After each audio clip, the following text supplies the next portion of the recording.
kasih pemirsa, Anda masih bersama kami dalam Kominfo Newsroom. Pemirsa, kesehatan merupakan hak dasar bagi warga negara Indonesia.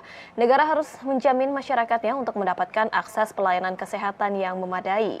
Hak dasar ini dipenuhi pemerintah dalam program Jaminan Kesehatan Nasional atau JKN. JKN ini memberikan kepastian jaminan kesehatan bagi seluruh masyarakat Indonesia agar masyarakat Indonesia dapat hidup dengan sehat, sejahtera, dan juga produktif. Untuk mengulas apa saja manfaat baik dari JKN, kita akan berbincang hari ini bersama dengan Asisten Deputi Komunikasi Publik dan Humas BPJS Kesehatan dengan Bapak Agustian Fardianto atau yang akrab disapa dengan Pak Ardi yang mengikuti secara daring. Assalamualaikum, selamat malam Pak Ardi. Waalaikumsalam, selamat malam Mbak Lukis.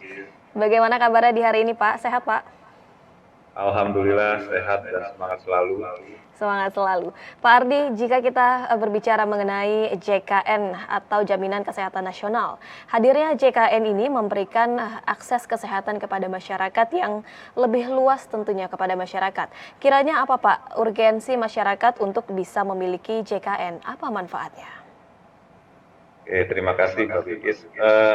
Jadi urgensi kita perlu mendapatkan perlindungan jaminan kesehatan. Tentu saja karena penyelenggaraan program JKN ini memiliki konsep protection, sharing, and compliance. Protection dalam artian berperan aktif, kita semua berperan aktif untuk melindungi diri sendiri dan keluarga. Kemudian dari makna sharing tersebut juga di dalam program JKN ini sendiri terdapat skema gotong royong yang merupakan perwujudan dari budaya bangsa kita. Gotong royong ini dapat diartikan juga bahwa yang mampu membayar iuran sendiri dan tidak mampu dibayarkan oleh negara. Kemudian yang sakit, nanti dari iuran tersebut yang terkumpul, yang sakit itu dibiayai oleh yang sehat.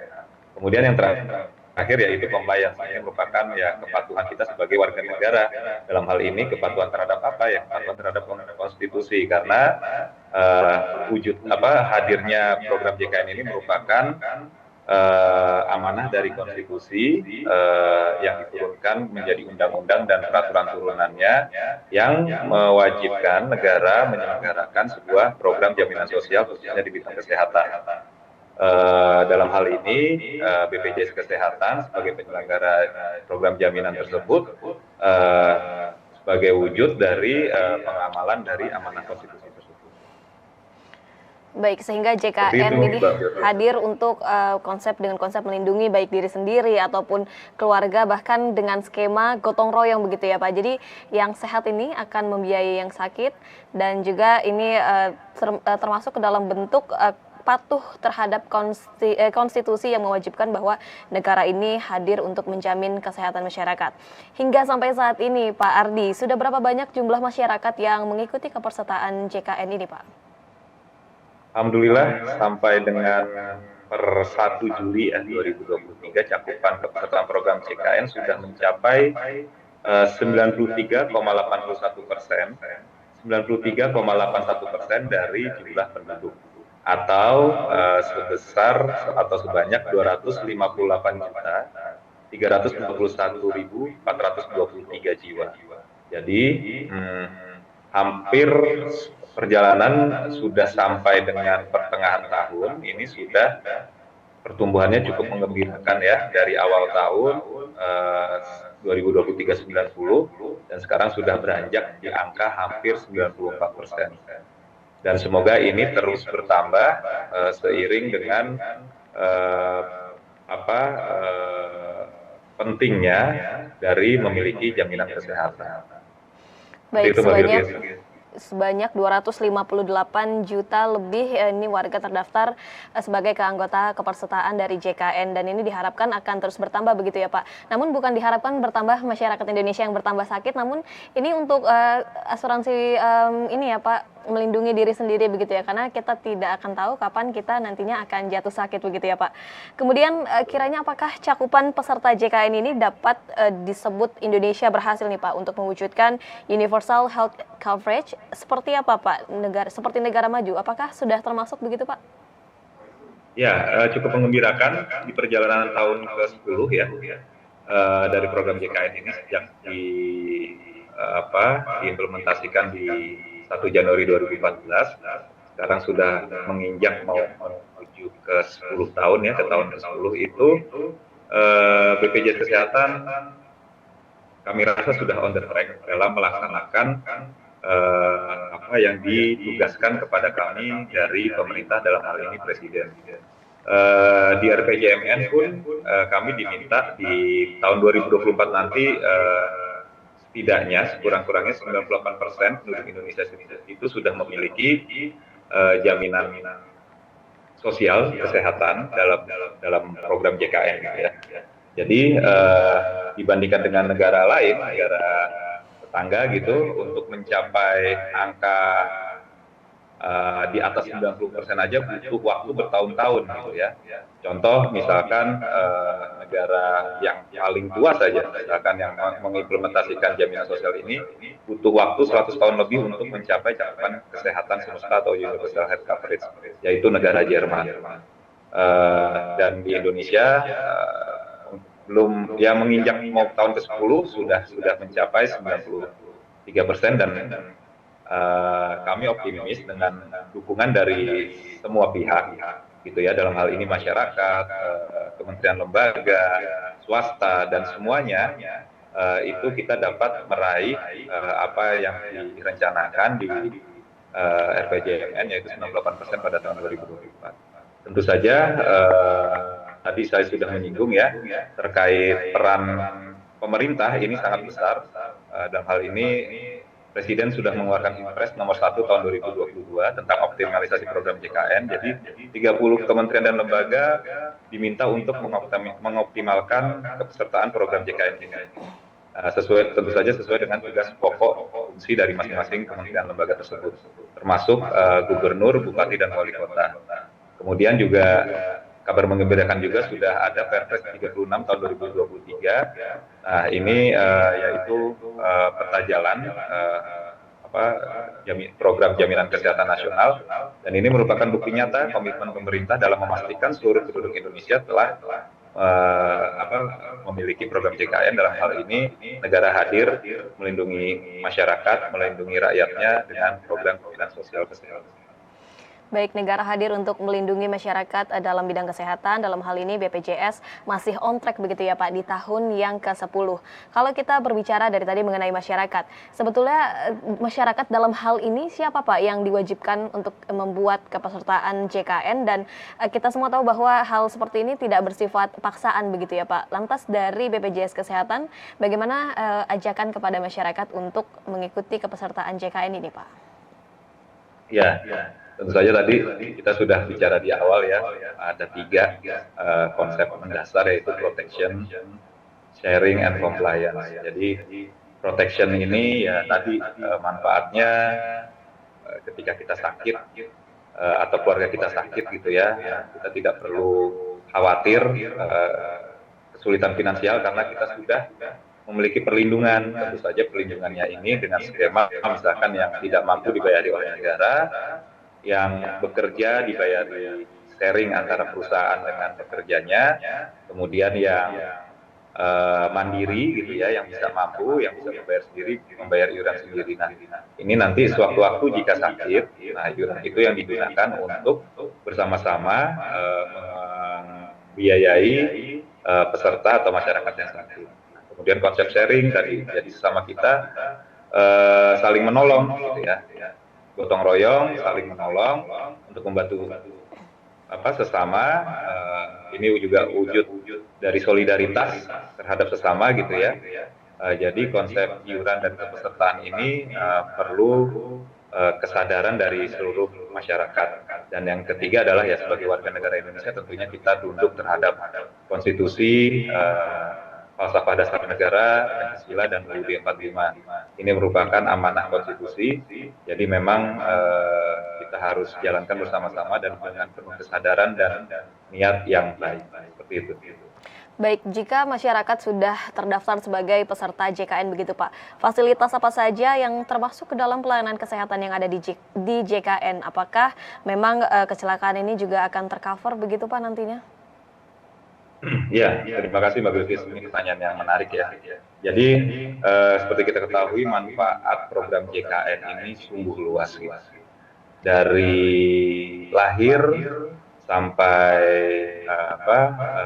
meninggal gitu, maksudnya sampai akhir hayat itu kita tetap cover gitu ya kesehatannya.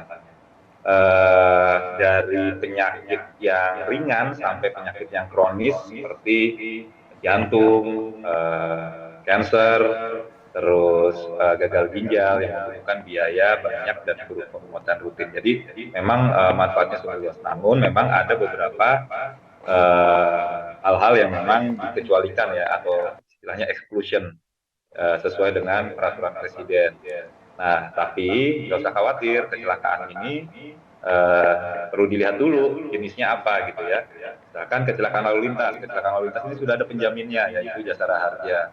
Kita membayar membayar STNK ya, itu kan memang sudah ada, kita sudah mengasuransikan diri kita melalui Jasara Harja. Nah ini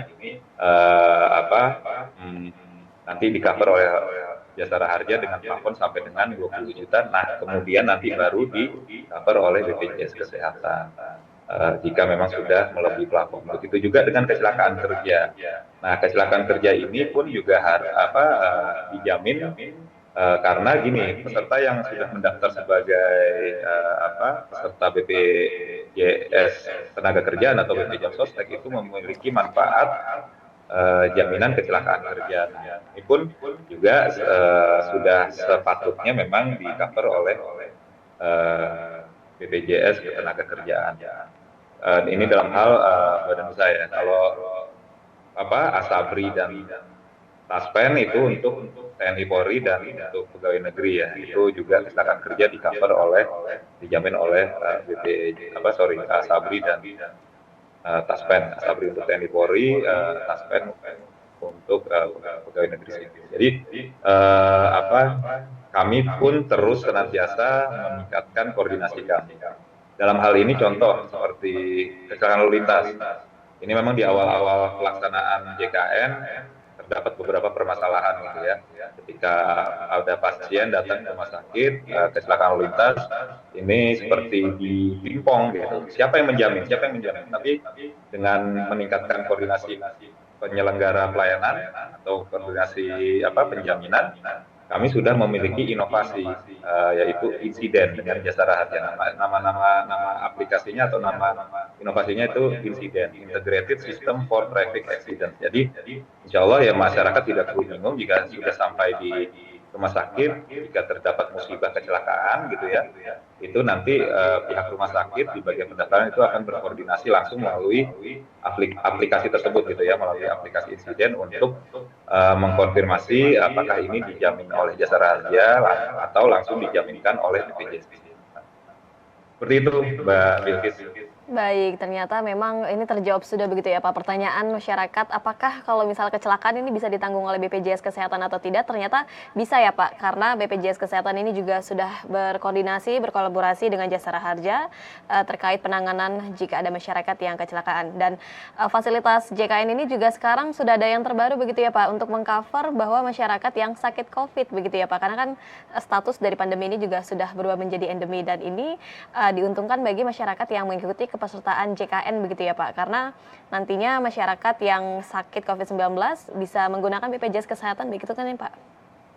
Ya, jadi memang sejak tanggal 21 Juni ya, atau 22 Juni, itu Presiden mengumumkan bahwa status pandemi sudah menjadi endemi. Dan ini juga merupakan momentum kami untuk melaksanakan kewajiban kami sebagai penyelenggara jaminan sosial kesehatan. Nah, pertanyaannya jika memang bagaimana selanjutnya untuk penjaminan pasien-pasien yang